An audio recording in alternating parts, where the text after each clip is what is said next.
T-Dog, J-Boy, and me, I'm Lugs. Our pride and joy is pumping our mugs. Be careful, kids, it could get rough. We're flipping our lids on sports and other stuff.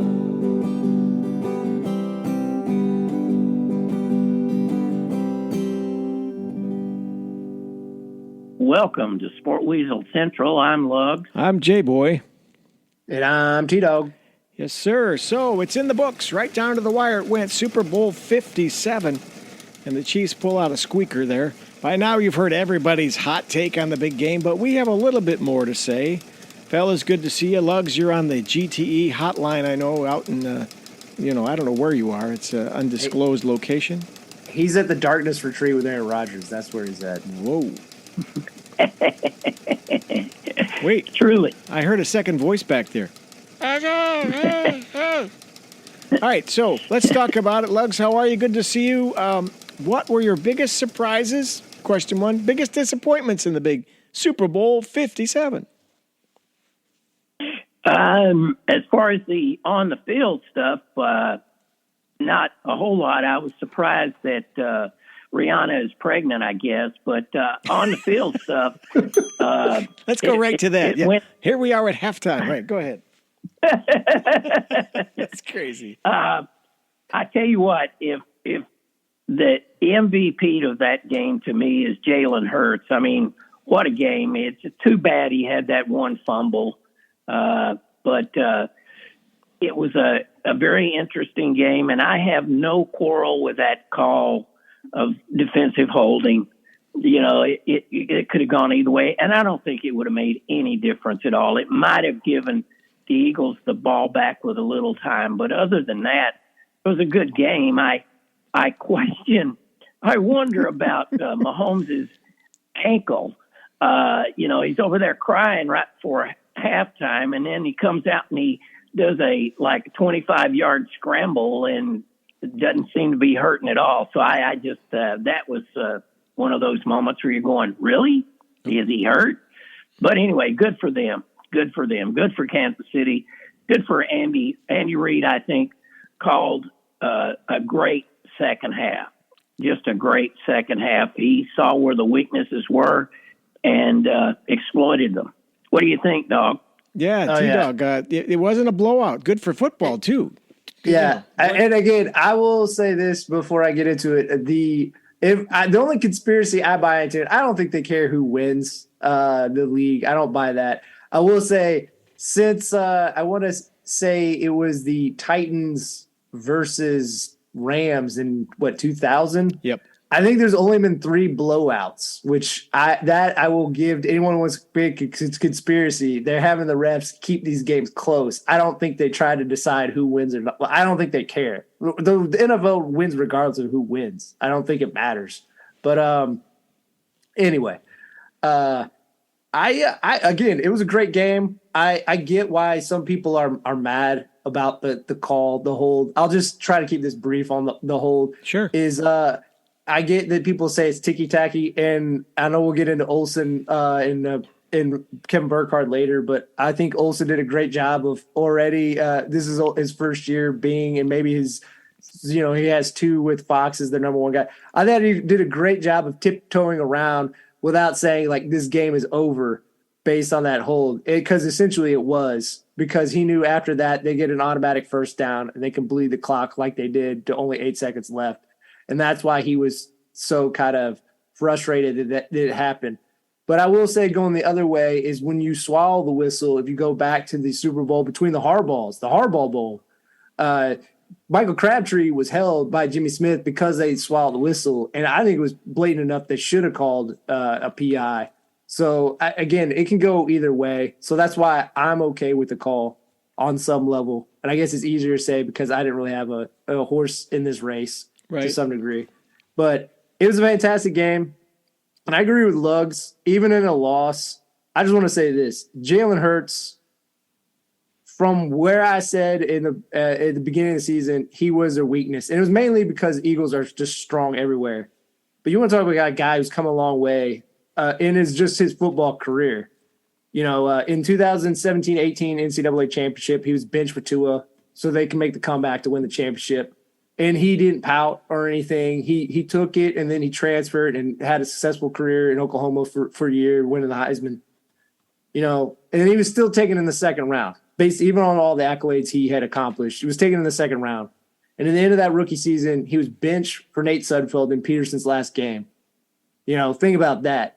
What this guy has done. That's right. Benched for Nate Sudfeld. Forgot his about rookie that. season.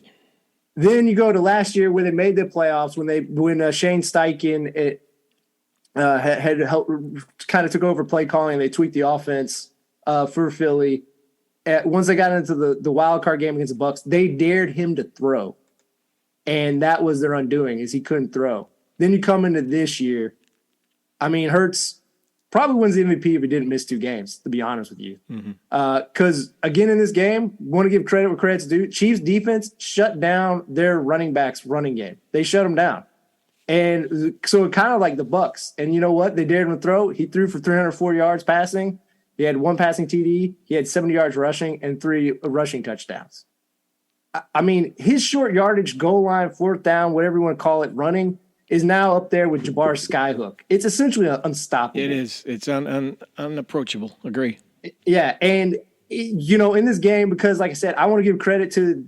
It's crazy to say because they gave up 35 points. I think in moments, I think Chiefs defense played well. I just think they still gave up those many points because Eagles essentially put the game on Jalen Hurts' shoulders, and he carried them, and that's why he's now a franchise quarterback. For Patrick Mahomes on the other side, I just want to say, and we can get into like other elements of the game. I just want to say this: Patrick Mahomes, he exhibited why he's the mountaintop of the sport right now. I mean, just how quickly he was getting the ball out, eluding the rush. I mean, he was facing a defense that had 70 sacks, and they didn't get 1. And on top of that, they only had 5 QB hits the whole game. And they were down 10 at half. He had a bad ankle. He got injured right before the half. And, you know, then he ended up scoring a TD on the next 3 drives. And then on the 4th drive of the second half, they kicked a field goal and killed the clock at the same time. So, in that last winning drive, that field goal was set up by a 26-yard scamper by Mahomes. Yep. So, it was a great game. And I just want to say this, kind of going to what Lug said in terms of like Andy Reid. That second half was amazing. And again, I think Jonathan Gannon can be a good coach and I will get into the coaching hires and stuff, but I just want to say Andy Reid put him to school because all 3 of those second half touchdowns had a sweep motion or had in and out, inside outside moves. Sky Moore on that rushing touchdown by Pacheco, he jetted across. And if you watch, there's a safety who moved and opened up some extra lanes for Sky Moore and McKinnon acting as a blocker to come through. Yep. And then the Tony jet motion, you can see that Slay was communicating to the other guy, like to take him. And when he took his eyes off to communicate to his fellow teammate, Tony had already gone outside. He was wide open. Yep. And they did the exact same thing on Sky Moore's touchdown, essentially. And even if you think about it, the Juju was going in and he was going out. That's why he got held.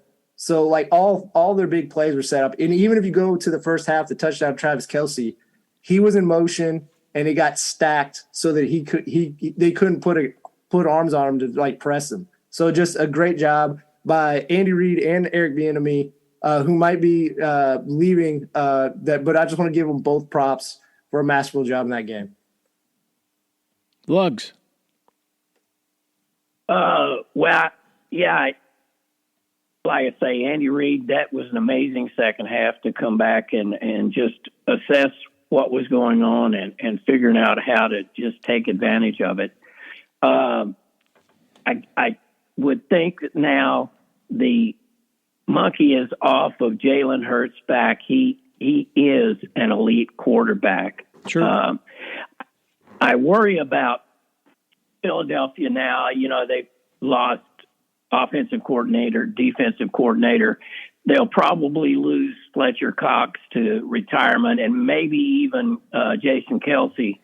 I heard that he's contemplating retirement. That's only because he cried during the national anthem, isn't it? Isn't that the only reason for that? He doesn't want to live that down. Oriana.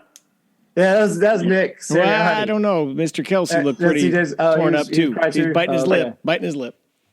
Go ahead, man. Was he? Yeah, he went. Okay. No, like that. But anyway, whatever happens, I think that Philadelphia will be okay just because the NFC is so apparently weak at this point. And the AFC, my goodness, man, it's just riches everywhere you look. So I think the AFC has to have the upper hand in every Super Bowl for the next at least 4 or 5 years, with all the quarterbacks and the various permutations. But with Jalen getting paid, I don't know what money they will have left over to put people around him if some of those guys retire or do whatever. Hey, good job, Lugs, using the word of the day, permutations. Good job on that. Second of all, game ball, fellas, to the Kansas City offensive line. Don't you think? Like you said, T-Dog, they kept everybody out of there, and no sacks. Man. And on top of it, think about this. They outrushed the Eagles. The Eagles were the best team running the ball. And outside of Jalen Hurts, for the most part, Eagles couldn't run the ball. Pacheco and McKinnon both combined, I think, had over 110 yards. You factor in Mahomes, who had 44. They had over 150 yards rushing. And actually, I think going back to our game preview, even though I did pick the Eagles, I'll own it. Come on. I'll own it. But I did say the thing I worried about, if you look at Eagles, they were dominant in a lot of statistical things, but the one thing they were weak against was the run. And I just didn't know if the KC was willing to do it. And, credit to KC. They were willing to change up maybe a little bit of the flavor that they usually like to do to just get the W. The other, outside of the offensive line, in terms of giving a unit a game ball for the Chiefs, I want to shout out to the linebackers. You want to talk about stepping up on a big stage. Nick Bolton, that second quarter scoop and score. Yeah. I mean, that game looked like it was going to get away from them, and he tied it up, and he just kept them afloat till they got to the second half. And he had a huge open field tackle on Gainwell that made them settle for a field goal to only go up 27-21, which then obviously on the next drive, Chiefs took the lead 28-21. And Willie Gay, he had the huge pressure to force the 3-and-out on Jalen Hurts that then led to the awful punt to Kadarius Toney that set up the 35-27 lead. So and on top of that, a rookie, Leo Chanel, he had a sack. So and kind of going on the ways, the scary thing for both the Eagles and the Chiefs for the league, if you look at some of the big contributors for the Chiefs, Pacheco is a rookie. Nick Bolton's a second-year player. Willie Gay's still on his rookie contract. Leo Chanel is a rookie. George Karlaftis, the Purdue guy, he stepped up late in the year and he became like a factor. All their secondary for the most part is like rookies or young guys. So like this isn't a team that's really going anywhere. And even the Eagles, if they lose Kelsey, I'm not going to say this guy will ever be as good as Kelsey because Kelsey might be like a first ballot Hall of Famer if you really think about it at center. But Cam Jurgens, they drafted him last year to kind of be the replacement. They drafted him relatively high, and they do have the 10th overall pick and the 30th pick in this year's draft. So they have some ammunition. Okay, word about Pacheco. He was a 7th-round pick, wasn't he? Mm-hmm. Okay, and Rutgers. They can show that Jalen Hurts squatting 600 pounds all day long because the proof is in the pudding. When he gets that quarterback sneak, it's money. And also, I think that touchdown pass at one point was a 60-yard throw in the air. Bad shoulder? I don't think so. He has proven that he's a physical specimen and an incredible athlete to be reckoned with for many years to come. Very impressive, I thought. Mm-hmm. Yeah, the one guy that worries me is Devontae Smith. That dude needs to put on some pounds, man. That first lick when he caught that first pass, for the first time I saw it, it was like, damn, that dude is small. What is a 170-pound dude doing out there with those big old bruising killers? So I just want that guy to put on some pounds. And A.J. Brown, had his moment. Everybody had his moment except for Watkins. Watkins, that ball was in his hand. It was perfectly thrown. Yeah. And he chunked True. it. So, and that was his one and only target. I know people want to give refs the go to the game. I'll tell you who my go to the game is. We're gonna like blame anything in terms of like some aspect of this game. I hate to do this because the person's probably nice, but the field crew in terms of like the actual grass. The NFL. Let's go bigger. Go NFL. This is the Super Bowl, and almost every play, if you're looking, everyone's falling down. On the Kelsey one, he almost fell down. Pacheco almost falls down. The place kicker almost falls down. The place kicker almost falls down. They said it was a new type of grass that they grew, and I want to say 50% of it was made out of banana peel. I mean, what are we doing? It cost $800,000 to put in. On top of it too, the Chiefs' first game in the season was in Arizona. It was in Arizona, and they complained about it then, and they didn't do anything about it. So This is one time when you maybe wish they had artificial turf. I hate to say it. Ooh. I don't know. Okay, what about All right, first I have a question. Did Mahomes cement his place in the Hall of Fame with this performance, Super Bowl win number 2? Lugs. Oh yeah, easily. I mean, that there's no doubt about it. I give it to him, man. He was getting the ball out very quickly. Nobody was getting close to him, and he ran the couple of times that he needed to. He is whatever that sort of. I mean, he is a unicorn at this point. You've got some other guys who can do some things, but he's on a different level. He just is. I wish he had a different kind of voice because the interviews are kind of. It's Kermit, man. It is Kermit. Kermit the Frog, isn't it? A little bit. Yeah, it's weird because I also called this guy Kermit the Frog. He also sounds like John Yarmouth, so it's very weird. Wow. Like John Yarmouth and Patrick Mahomes have the same voice. You are correct, sir. Wow. I'll expand after this, but the main quick point I'll just say in terms of if he's a Hall of Famer, there are in terms of quarterbacks that have won multiple MVPs, won multiple Super Bowls, and Super Bowl MVPs, it is Patrick Mahomes, Tom Brady, and Joe Montana. That's it. So I think just based on that, wow, I did not know that. He's a gold jacket.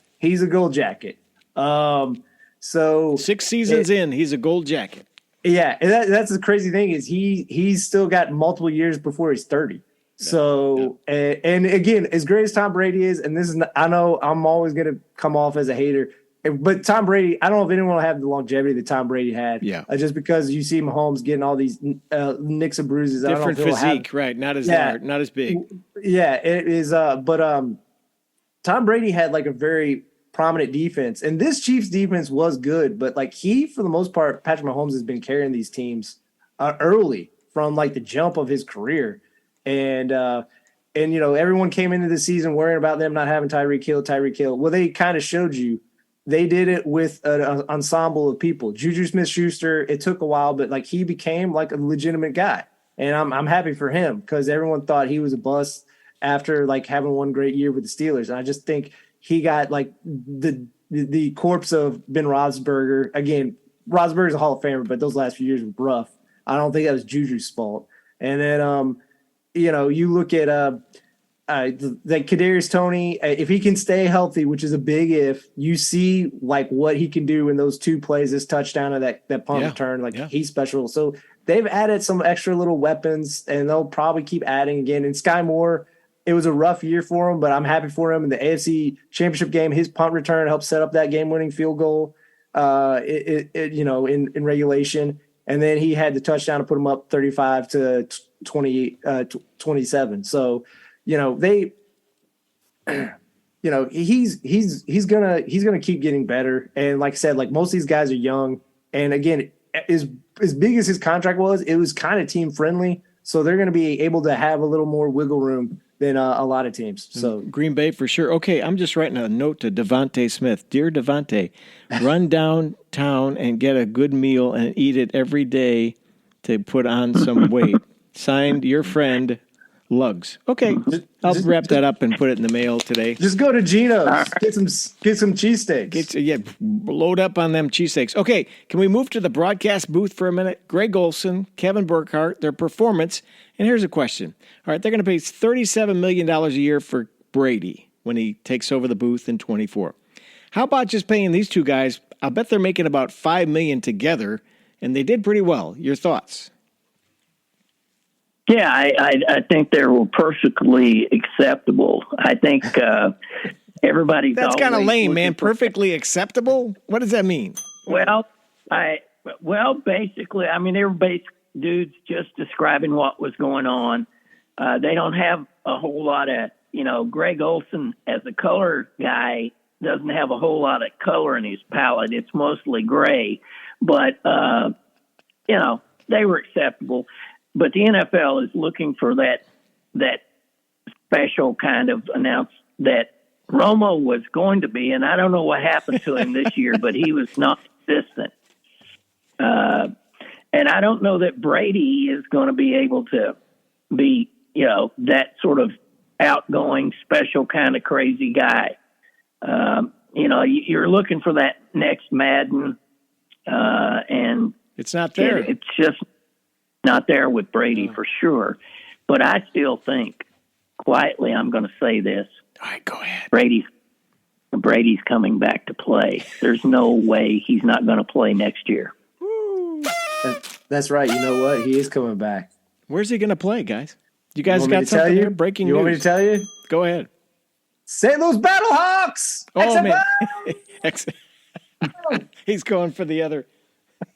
Is that USFL or is that X? Yeah, I think it's gonna be like with like premier like soccer players or football players like Weave in and Beckham. out. Yeah. Beckham, like he's done with Premier Yep. and they can still play at the Yep. MLS level. I think that's what Brady's gonna do. Brady's gonna go to XFL and dominate it for another 10 years till he's 56. 55. So yeah, 56, and then he's gonna call it Battlehawks. Watch them.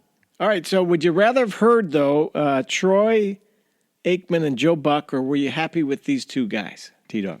I see. I agree with you all. Like they're when you think of like the great broadcast teams of all time, they're not there. But again, they were just put together, and it was like this was their first year, and I think for a first year, I thought it was good. Maybe I don't know why I'm so lenient, but like I think again, I like Greg Olsen. I get what Larry or Lugs is saying. I get that he's maybe not he doesn't think he has enough color, but I think he adds a lot of tidbits that the ex quarterbacks don't. Like he really gets into sometimes what they're doing in terms of blocking in the line, right? And blocking because again, In the even though he's trench. tight end, he has to understand what they're doing blocking wise because that's a part of his implement, and he understands passing. So like it does. It's what Jason Witten should have been, and we go back to it goes back to Greg Olsen was up for that job, and they gave it to Witten because he's a Cowboy. And just you see how good Greg Olsen is, and like how big a mistake it was that they put Jason Witten. I'm sure he's a nice guy. He obviously was a great player, but I was just like, it was a huge misfire. Plus, Olsen got a lot of credit on that penalty, talking that through in the fourth quarter and explaining it better to us as laymen versus what Mike Pereira was trying to do, which is kind of siding with the refs and eating a whistle, I think, wasn't he?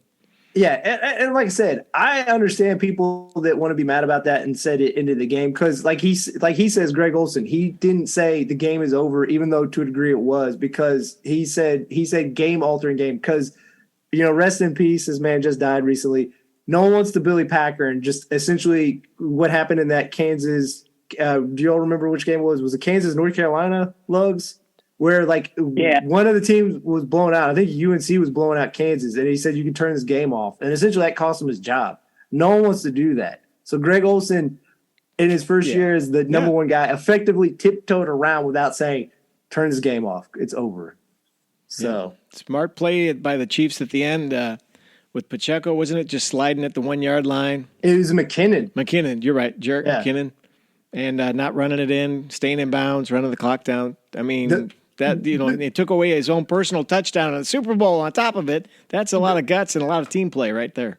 The funniest little story I'll tell you that was funny. He's a team captain, even though, he doesn't get a lot of touches. I mean, he became a touchdown fiend at the end of the year, but because he's a red zone guy. But the funny thing is, when he was running for it, multiple guys were yelling at him for the Chiefs to go down, and he slid down. And right after he did, supposedly he looked at the sidelines like, guys, I know. It's like, I was going to do that. You don't need to yell at me. All right. Anything else on the big game we want to touch upon? Anything we missed? What was I don't think. What was your all's favorite commercial? I guess I liked the puppy growing up. That commercial. I don't even know who it was for, but I thought it was very effective as far as just putting a tear in your eye. It was the touching one that I saw. Then the rest of them were pretty standard, even though they were upscale. But that one in particular, I liked a lot. Yeah. What about you, Jay Boy? I liked Will Ferrell and the GM electric car thing. Pretty clever. He was, getting crazy there. I think, Lugs, that dog thing was for the farm table or farmer's table, which we've never heard of. There were several we've never heard of that product commercials in the Super Bowl, I thought. But that, and I'll go with, I think the ones with M&Ms were interesting too. But I'd say that electric one was my favorite, the cars. How about you, T-Dog? Even though I'm probably still not going to watch it, even though it's free, I thought the Tubi commercial was pretty effective, where all these people, you see the big shadow of a rabbit, over these people's shoulders being dragged away. And then they're being thrown into a hole. And as they're being thrown into the hole where I think they're going to die, they can watch free Tubi shows before they hit the bottom of the abyss and crack and splatter in a million pieces. I know they don't want to factor on that end, but it just felt like. But anyway, I thought it was great. So it kept me intrigued. Excellent. All right, let's talk about new coaches. The Eagles have lost both their offensive and defensive coordinators a week after the Super Bowl. So, T-Dog, tell us a little bit about who that is they lost. Well, first, the hire was yesterday. Shane Steichen was hired by the Colts. He was the offensive coordinator. He gets a lot of credit for helping Jalen Hurts become the quarterback that he was, because I believe, like I said, where the offense for the Eagles really started to work last year is when they became more run-oriented, and that's when Shane Steichen kind of took over play-calling duties under Nick Sirianni. And he also has experience with Phillip Rivers as a QB coach, and he did have the rookie year with Justin Herbert. And, again, you hate just hating on a guy, but, even though it was 1 year, his 1 year with Justin Herbert as a rookie, I think he was a better play caller for Justin Herbert than Joe Lombardi was these last 2 years for Herbert. I think, and you also just look at kind of like we're going to talk about with the other guy too. He did a great job, but it's just you're not going to have Jalen Hurts with the Colts. They have some good pieces on their offensive line, but their offensive line is nowhere close to the Eagles. They do. Michael Pittman is good, but he is no A.J. Brown or even a Devontae Smith. So, they need to build up a lot of things for Steichen to really get going. But I think it was a good hire. The other hire after that was Jonathan Gannon, who is their defensive coordinator. Weirdly enough, actually had experience with the Colts. I believe he was a secondary coach under our guy, Matt Eberflus. Yep.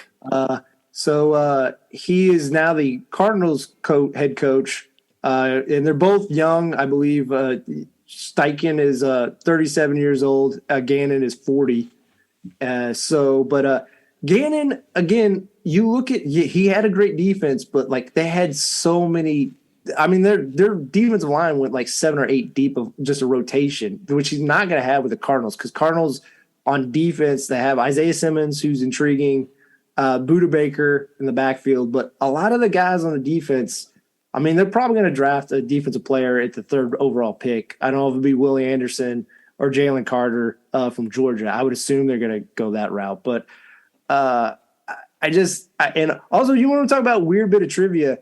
And again, he was going against Patrick Mahomes and Andy Reid, but after how dreadful that second half is, and that's where you're going to coach, is where you lost the Super Bowl True. and got embarrassed. You're going to have to coach in that like 8 games a year, and where one of your biggest failures are. It's pretty fascinating. So, Lugs, do you like those hires?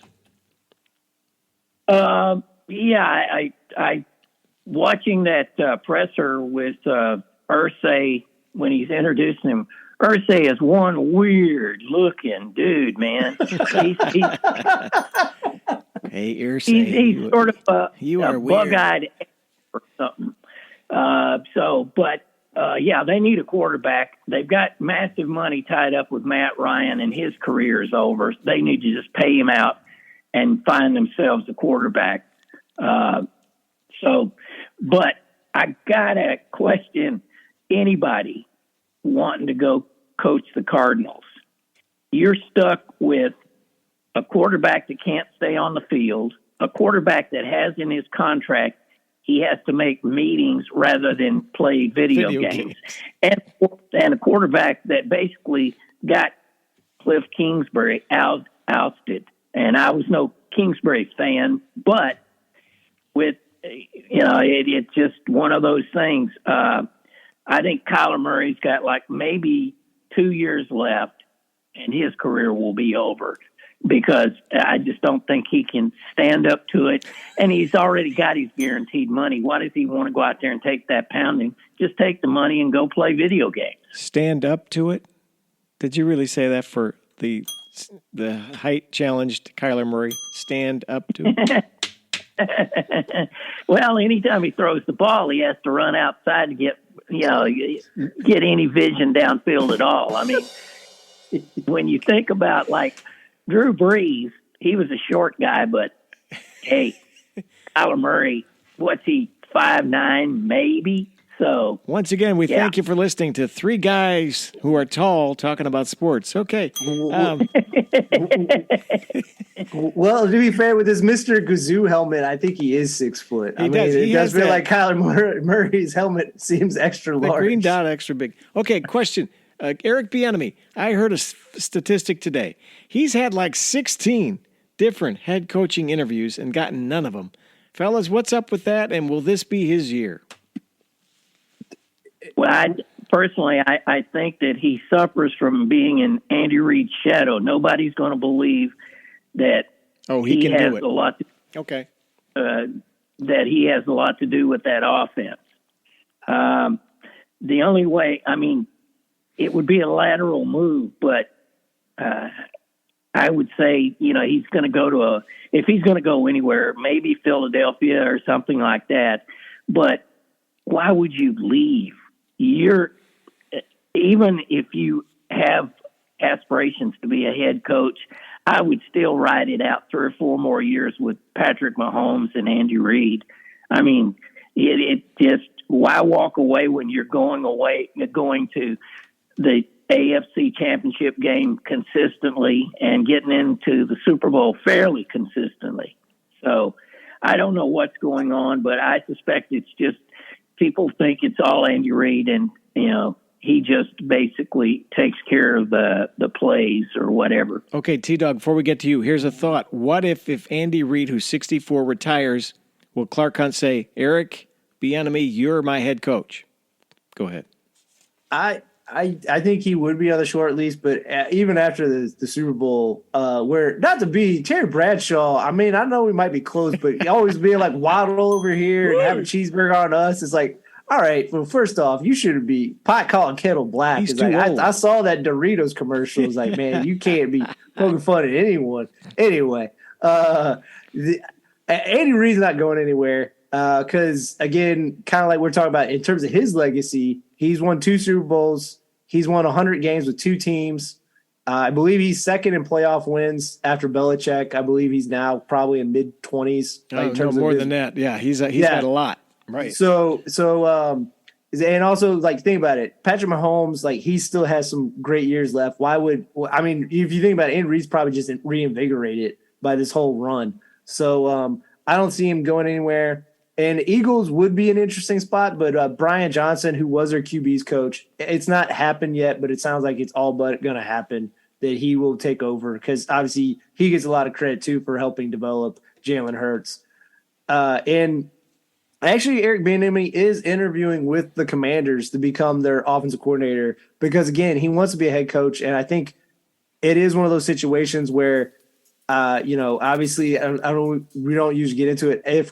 If places are adverse, are skittish about hiring a black coach, like he has to go on his own merit to like go to a place like the Commanders where Ron Rivera obviously doesn't have an offensive, so he can show, like, if the offense does show out, like it is his work, even though I think he has been a big factor with KC and helping install the offense. And at times I think he has called plays. I mean, obviously, probably in certain situations, Andy Reid takes over or whatnot, but I think that's why Eric Bieniemy will be doing a lateral move, possibly to the Commanders, which I feel for them because they have some great skill position talent. But I mean, they're talking about Sam Howell. Well, they're taking Sam Howell's going to take over, and I'm not saying he didn't show flashes in the last game, but hopefully they're going to try to draft or bring in another. I mean, Wentz is gone. Wentz we don't have to worry about. Wentz is not going to be there. But and I'm not saying that Howell can't maybe turn into that guy. I don't know if I'm Bieniemy, if I want to leave Kansas City for a spot where they don't have a quarterback, I guess is my thing. Yeah, exactly. And we don't have any solid quarterback movement yet with various players, but that may happen, between now and the middle of March for sure? Yes, because obviously Derek Carr, I love the whole situation where Raiders got this thing into place with the Saints, and Derek Carr's like, oh, you're going to get compensation back for me, Raiders? No, I'm not going to let that happen. I'm blocking it. That's cold. I'm blocking it. Cold move right there. Hey, that's what happens. You decide to bench him after he'd gone through so much, broke his back for your team, and just do him dirty like that. He's like, I mean, you should expect a guy. And like I said, I've sold all my chips on Josh McDaniels. Like, he took over 10 years to have it, and it feels like he's making the same mistakes he made with Denver. You took a bath on that stock, didn't you? The Josh McDaniels stock. You took a haircut on that baby. I've taken a lot of baths on coaches. I can't pick a coach. Okay, I can't. Yeah, our decision ended any hope that Josh McDaniel had of being a legitimate coach. That just showed. I mean, think about it. Who wants this guy? He's not a winner, and his ego gets in the way of winning. So, yep. Bye-bye. Okay, I can't believe I'm going to bring this up. I cannot believe it. The Aaron Rodgers darkness retreat. Darkness retreat. Do we care about this? Explain any of this to me. Anybody, please help me out. Darkness. It's a guy with a lot of money, no family. He definitely, has no kids, no wife. So he's just lost in his own head. He really is. He needs something to focus him. Obviously, it's not football anymore. Because, let's be honest, the man is one of the most skilled quarterbacks we've ever seen. And yet, something's just not right. I don't know if he's had too much of that ayahuasca tea, whatever, too much cheese, too much Pat McAfee, whatever it is. If I were Green Bay, I would cut ties. Jordan Love looked good enough to get that team to the playoffs easily, and especially in that division. And I've just cut ties and say thank you very much. Well, the things I've read from north of the Cheddar Curtain there, it's sounding more and more like the Packers are ready to be done. T-Dog, do you think? I think they are, particularly, this is, if they're going to get any draft compensation, it happens this year. It's not going to happen next year. So if they want to get off the train, this is their last stop, essentially.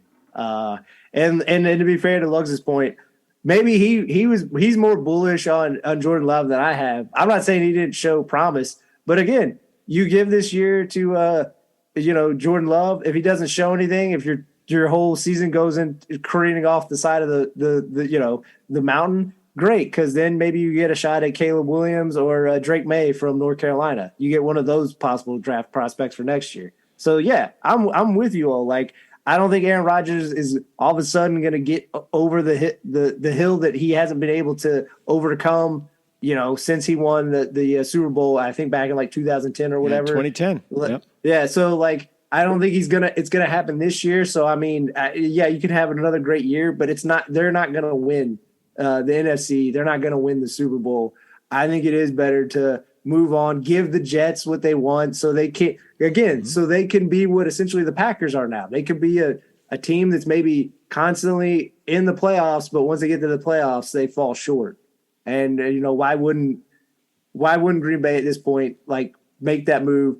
Maybe Jordan Love, maybe they hit, maybe three-time is a charm for them. Maybe they hit on Brett Favre to Aaron Rodgers to Jordan Love. And if not, like I said, get back in the mix next year when, like I said, there's two really interesting draft prospects, probably even more at quarterback than what we know of now. So, yeah, I'm with that idea.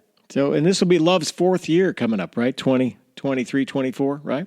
Yeah, this will be his fourth year. And that arm ain't getting no stronger on Rodgers, and he ain't getting no younger. So, but according to Lugs, he's going to be taking a lot of food and probably using the bathroom a lot wherever he's going to be with that cheese and tea diet, whatever the hell that is, man. What is that, Lugs? What is that?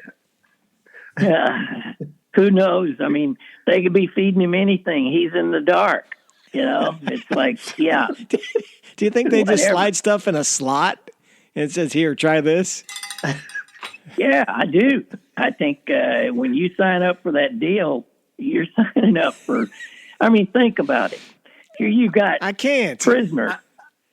prisoners who are stuck in solitary confinement in the dark for crimes, and this man's paying for it. That just tells me right there, this boy ain't got good sense. He ain't got no good learning.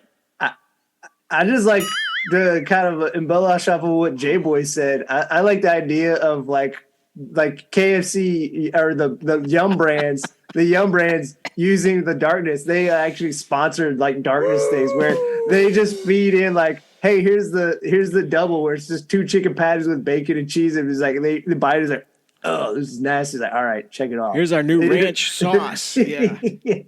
Yeah, they're just trying different like things all on the menu. Like, that's not it. Add that to the menu. Here's the new fire sauce. Good luck, Coach.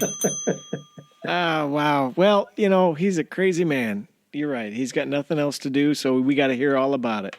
How do you come out of that? You know how your eyes work, right? Well, maybe. And you come out of that, you got to like transition out of that. You're going to blow out a pupil or an iris or something, aren't you? I guess rods like and cones or something. What is it? What's going to happen? He's gonna. Oh, you go. Look, you're kind of a doctor in this department. What happens to him when he comes out of total darkness into the light? Well, they'll do the dark lens glasses, and they'll slowly, graduate. So, all right. I was gonna say they have like room set up where there's a dimmer, and like every day they just inch it up 10%, yeah, 15%, and then they go too fast. They go up from 10% to like 40%. He's like, like, what are you doing? Like Dracula going back into his coffin, right? Oh man. All right. Is he showers? Is It's like I have questions. I don't want to know. Yeah, particularly eating a lot of cheese. Like if that's what's happening. It's like that's not a cave that smells that great. It all comes down to that, doesn't it? What you eat is what you get. Okay, anything else we need to get at? It's 70 degrees at the airport, 43 minutes past the hour. Anything else we missed on this episode of Sports and Other Stuff? I guess the last thing I'll say that I find kind of interesting is Greg Roman got fired a while back by the Ravens, and they hired Todd Monken from Georgia. That's right. Actually, Georgia is offensive coordinator. Who Todd Monken does have history in the NFL. He was the offensive coordinator for the Tampa for a while. Yep. So it's interesting because, again, Greg Roman's main background is they, obviously under Lamar, who when he was MVP, it felt like Lamar had kind of was done with Greg Roman. but he had a lot of success, and a lot of Greg Roman's offense, even going back to his time with Stanford with Harbaugh, is very run-oriented, where if you look at Todd Monken, I'm not saying he can't be balanced, but he definitely wants to pass the ball a lot. So it feels like they made this move because they still want to keep Lamar, and obviously he wants to, I guess, throw the ball more. But I will say this for Baltimore, if they want to throw the ball more, they have to get him wide receivers. I mean, dear God, you look at their roster, it's like, I don't know who he's going to throw the ball to besides Andrews and the Minnesota kid. So I like this move because what I read about it makes sense with what you just said. It's maybe more fitting for the Lamar of the future. yeah. Lugs, anything else from your remote location in outer Letcher County? No, sir. I'm good right now. I'm going to have a little bit of the avocado dip left over and just lay back and enjoy. Avocados from Mexico. All right, good to be with you, boys. This has been Sports and Other Stuff, brought to you part by Farrell Mobile Homes. Yes, cross that money-saving bridge for big savings. It's on the right going in and on the left going out of town, right where all them trees are. If it doesn't say Farrell on your mobile home, golly, you probably paid too much. Yes, you've wasted a good 20 minutes, well, actually 45 minutes listening to us. We are the Sport Weasels, first in sound, first in service, and first in other stuff. We'll see you next time. So long.